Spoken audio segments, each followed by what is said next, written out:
Inhuman Geist, line, circle, Motivic. James Ellis. Existence is always behind experience. To the extent there is a present, it is already past and past. As such, intelligent beings develop or discover language and structures that allow for an understanding of the existence they have been thrown into.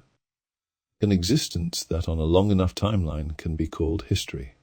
Symbols, myth, and narrative are some of the means which one can utilize to understand this history. At the most foundational level, however, what is known as mathematics is the most immediate and compressed form of understanding. Without romantic symbolic ambiguity, mythological leaps, or linguistic miscommunication, mathematics is knowledge condensed to its terminus, beyond which one cannot calculate or figure out. The history of what it is to know, and there in the history of history, is thought in parallel with the history of mathematics, of condensed understanding, the blossoming of intelligence, the compression of data and method, and the progress of mathematics are one and the same, with the latter begrudgingly requiring notation. As above, so below, and as within as without mathematics, as pointed out in Oswald Spengler's The Decline of the West second chapter, the meaning of numbers has a distinct actualization within each culture, the historical movement of which mirrors the evolutionary phase shifts of mathematics itself with regard its own understanding. That is, as man's understanding of history adheres to strict notions of progress, so too does elementary arithmetic, with its notable linearity, adhere to the same structure. As culture grows, giving birth to meta or macro history, so too does mathematics evolve into algebraic groups and cycles, and as the complexity of the historical situation gives rise to other actors, the quantum and nonlinearity, so does mathematics follow with its topological and algebraic geometrical evolution. As Spengler states with an emancipatory tone, the liberation of geometry from the visual, and of algebra from the notion of magnitude, and the union of both beyond all elementary limitations of drawing and counting. In the great structure of function theory, this was the grand course of Western number thought. The constant number of the classical mathematic was dissolved into the variable. Geometry became analytical and dissolved all concrete forms, replacing the mathematical bodies from which the rigid geometrical values had been obtained, by abstract spatial relations which in the end ceased to have any application at all to sense-present phenomena. In time, in history, math evolved beyond sense into pure mathematics and pure abstraction, communicatory apparatus for the money spirit to come. I wish to explore this evolution in greater detail, briefly assessing first the primitive phase of linearity, arithmetic, and progress, moving into the macrohistorical Spenglerian phase of cyclicity, algebra, and organic culture, and finally concluding with the inhuman, Landian near future of convergence, Motivic, and the inhuman outside. Before I set forth, however, there is an immediate contradiction within the prior assessment. For in noting that these separate, increasingly more complex stages are successive, I am still adhering to a foundational mathematic primitivism, wherein the stages remain atop a presupposed linearity or arithmetic. I do not see this as a paradox as much as it is constructive. The latter is dependent on the former, but in time we overcome each implicit cultural ignorance that often viewed the former as the entire. Not progress, not a depth, but a fragmentation, an unfolding. Labeling the early years of the human race as its childhood is to mirror progress's self-same understanding of man's, both individual and total, position in the cosmos. Where the Western world is concerned, whether it's teleological religiosity, narratives of overcoming, or all durations conflated with directional progression, the earliest appreciations of man's place in the cosmos are of an arithmetical sort. Stages, phases, leaps, tightropes, and journeys each fall prey to the imposition of linearity. Linear progression, or simply progress, is, in all its forms, emphatically and definitively human. It need not matter whether the telos is mythologically optimistic, such as widespread emancipation, freedom, or happiness, nor if it is commonly pessimistic, i.e. totalitarianism, nuclear war, or the apocalypse. For as far as human reason is concerned, each of these states abides by the basic arithmetic of progression, and thereby is accepted as understood in its simplicity. That is, it need not matter what A, B, and C are in their content, What matters is our acceptance that we progress from one to the other. The possibility of a telos is itself projecting an inherently human mode of sensual apprehension onto the cosmos itself. Progress is the dogmatic slumber. In mathematical abstract, the conceptual framework of this childhood is limited to directed numbers, that is, positive and negative integers that move either backward or forward, thus implying a line without depth and a history that is only an aggrandizement of that which has been, and furthermore, a delusional repetition. It is of no surprise, then, that the wealth of human movements born from this foundation, Christianity, Marxism, primitivism, anarchism, conservatism, Gnosticism, techno-optimism, and singularitarianism, are all cut from the same progressive cloth. We begin, there is a problem, there is a solution, and we are redeemed, emancipated, returned, released. Man's earliest approximations of what everything means are unsurprisingly straightforward. By and large, it was understood that those who obeyed certain dogmatic cultural formulations ended up in a distinctly human good place, and those who transgressed toward the inverse, a distinctly human bad place. We're born and taught about point B, we live, grow, and act according to C, and we die and go on to an afterlife. Once the humanly infantile whimsy of childhood has since been found, time and again, eternally dying, the prior abstract line of history transitions, philosophically, historically, and mathematically, into a circle, a loop, a recursion, a cycle. The faux straight line of progress becomes an Ouroboros, and the process of geometrical complexity begins to unfold. The macrohistorical or historiographical understanding of history as a cycle is, technically, found throughout history in varying forms. The ancient Greek kyklos was an interpretation of governmental cyclicity seen in the works of Plato and Polybius. The notion of asabiya from Ibn Khaldun is a concept of social solidarity with an emphasis on unity and a group consciousness that is cyclic in nature, and Giambattista Vico's magnum opus Scienza Nuova seeks to explain the rise and fall of societies via historical cycles. Yet, where the West is concerned, one man made the foundation of his most well-known text, a cyclical historiography that understood cultures to be akin to organic life forms. And as such, as well as vegetable, animal, and Homo sapien, civilizations too grow, decay, and die. I speak, of course, of Oswald Spengler's The Decline of the West. In The Decline of the West, Spengler theorizes that cultures are the meaningful units of history, and that such cultures are, like individual men, biological organisms that move through stages of growth, decay, and eventually death. Thus, to expand upon this notion of Spenglerian culture, we may state that the singular organs of such organisms are that which, in working together, compose an organic cultural harmony. As such, in the manner in which one's lungs, heart, kidneys, and brain each need to perform their respective function for the greater whole, so too, in terms cultures, do law, art, science, and mathematics need to perform on behalf of the greater organism. Such an organism which, as per its biological reality, is deterministically tethered to a mortality of the cultural flesh. This is to say that as the foundation of existence for man and culture is biology, we must attend to the fact of their eventual demise. It is evidently and unsurprisingly the case that, published in 1918, Spengler's The Decline of the West is an emphatically anthropocentric book. Though there is much overturning within the work, inclusive of notions of cyclicity, evolution, and anti-Eurocentrism, there is equally an overlooked repetitive minutiae of self-referentiality when it comes to the aforementioned units of history that are cultures.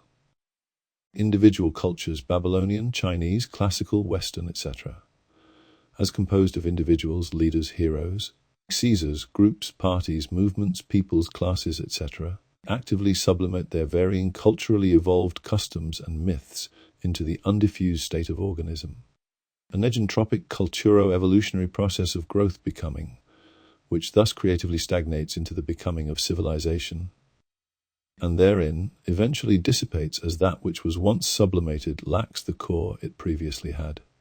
A secondary concurrent thread, then, of this process, after the primacy of biological mortality itself, is the position afforded to man's actions alone.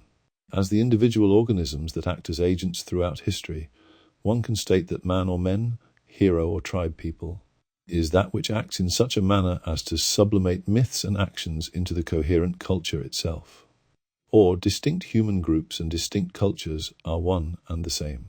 This, of course, is nothing new for those familiar with Spengler. Blood and race are of the utmost importance to this process of cultural evolution. And, in general, Spengler's entire oeuvre is dense with, as viewed from our contemporary, postmodern viewpoint, hyperhuman language, terminology and signifiers that are consistently bandied around in defense of the term human itself. Notions linked to authenticity, blood, race, soil, revolution, worker, loyalty, honor, class, hierarchy, nobility, etiquette, nation, etc.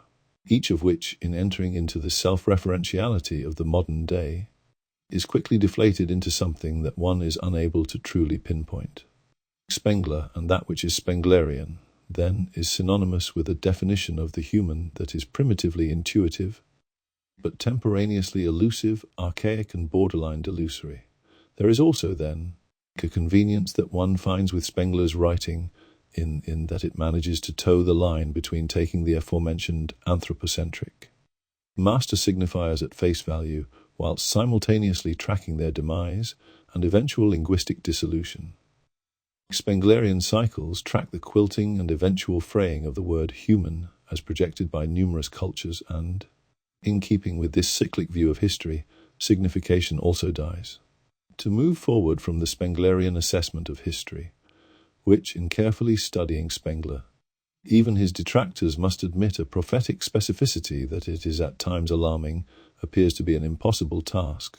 The already defeated question as per Spenglerian continuation would be only what form the next cycle of history, culture, and civilization would take. Well, Spengler here too is prescient. Starting from pre-culture and progressing through the early and late stages, risen culture, as previously mentioned, eventually stagnates and crystallizes into civilization, devoid of any further potentiality. During the transition period between late-stage culture and civilization, the very idea of the state and or national governments are developed.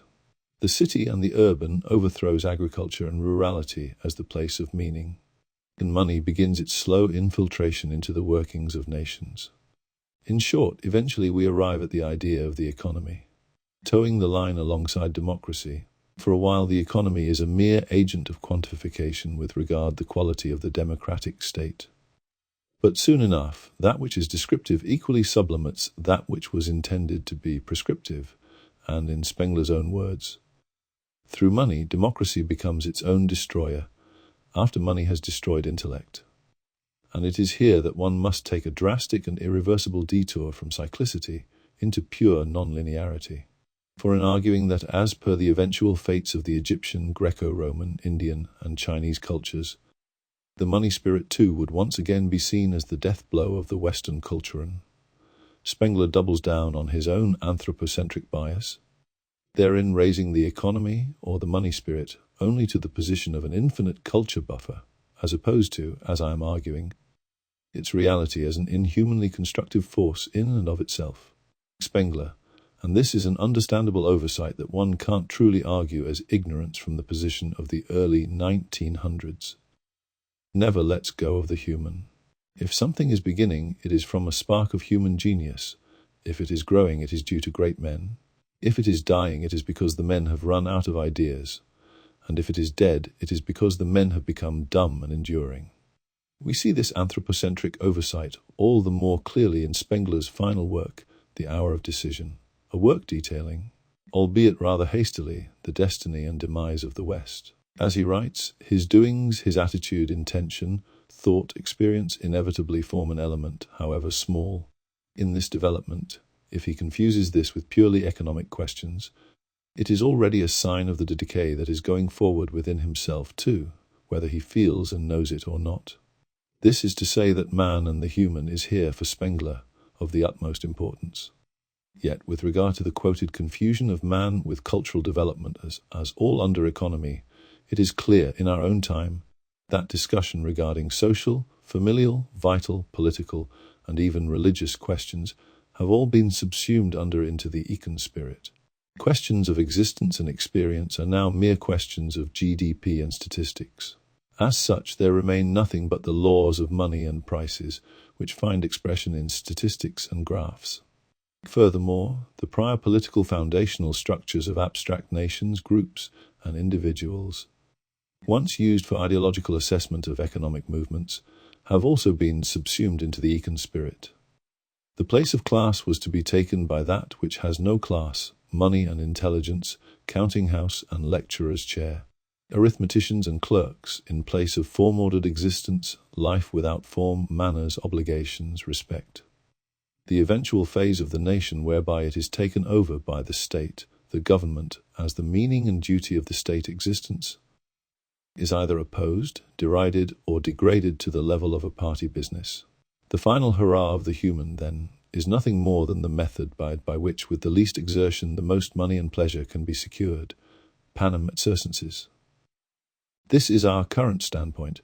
Man is number, class is nothing, the state is a business, and our telos is money and pleasure, the human, the being possessed by the econ spirit, and thus itself sublimated to the economic life. Spengler's cyclic theory, though at points declaring that humanity will eventually meet its demise by the technology humanity itself has fashioned, is its own Gordian killer. For what can a cyclic history do but die? If it didn't, would it not be a contradiction of its own terms, not a death blow, but a life blow to the theory itself? As such, the mathematics of cyclicity is forcibly bound to the thermodynamics of finitude, as if to argue that infinity exists, but before man arrives at the place where parallel lines meet, he will die. Cycles of birth, growth, decay, and death, when applied to the purity of mathematics, can be nothing but the most human of transferences. Man before math, an embarrassment of intelligence. Whether it's cultural life cycles, boom and busts, Kondratiev waves, secular cycles, or long cycles, the mathematic foundation is forced to abide by a limitation only its abuser can see, a scarcity and finitude that is alien to its language. It is here where Spengler finally makes a misstep, one which we can forgive him for making. For in truth, he was an obsessive reader, researcher, and macro-historian, but he was no Nostradamus.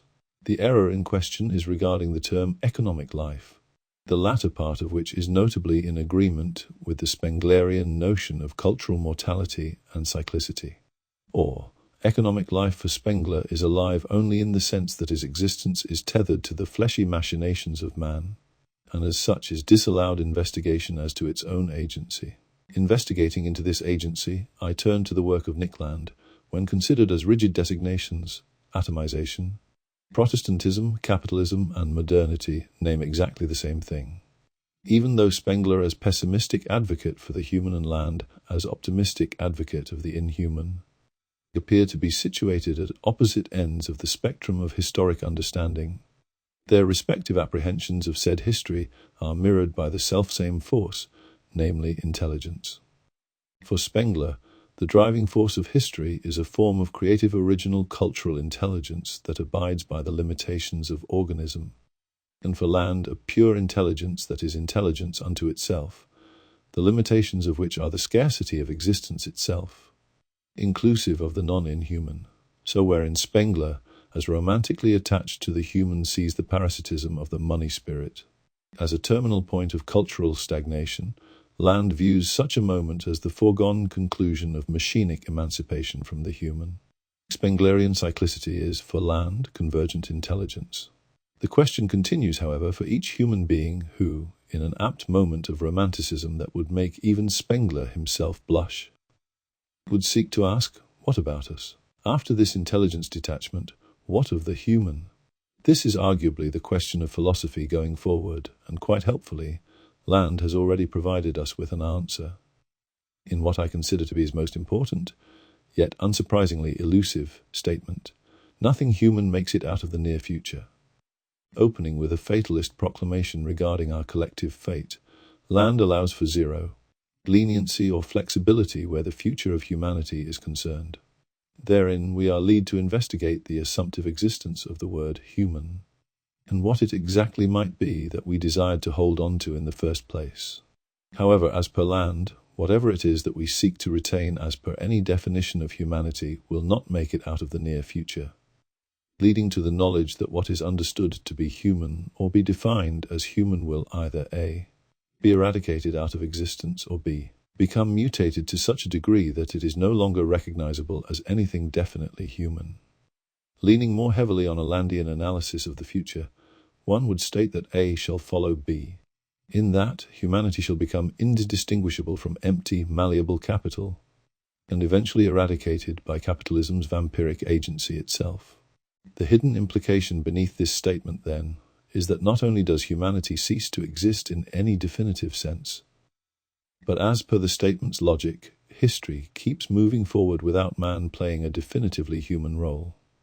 This detachment of vampire from bait, or economic life from man, brings forth the undead automatization of the former and the eventual dwindling and death of the latter. Regarding the increasing complexification and abstraction of mathematics, this detachment of economic agency from economic flesh is equally a detachment of a mathematics of infinity, non-linearity, and the exponential from a cornered mathematics of thermodynamics and cyclicity. Maths moves from the hot to the cold.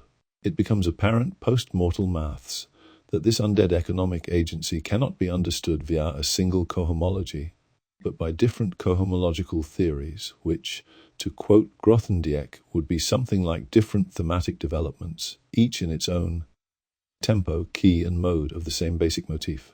The ultimate base or foundation of this agency is, then, not so much of no importance, but is unable to be grasped in any singularly mathematical fashion. The agency's ontological reality is an abstract quilting that is only ever a quilt in name.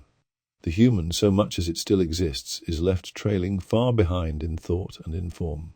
The hodgepodge of fleshy mathematical terms stood before an ever-fluxing, eternally plastic, autonomous, and undead vector of hell, are forever caught in the past, left to analyze a long-since-forgotten blip in the grand scheme of inhuman futures. Man is not outflanked, but outgrown by that which is beyond mortality. In the death of all that is humanly definitive, dated humans cannot fathom the abstract arbitrariness of capitalism's productive agency that is simply production for itself. The line is purposeful from point to point. The cycle begets rebirth. The undead motivic dissipates with each moment, veiling what arbitrary purpose it has by means of an accelerative effect that far surpasses human comprehension. That which makes it out of the near future is beyond line and cycle, and has no capacity of thought for that, and those which remain within the bounds of infant geometry.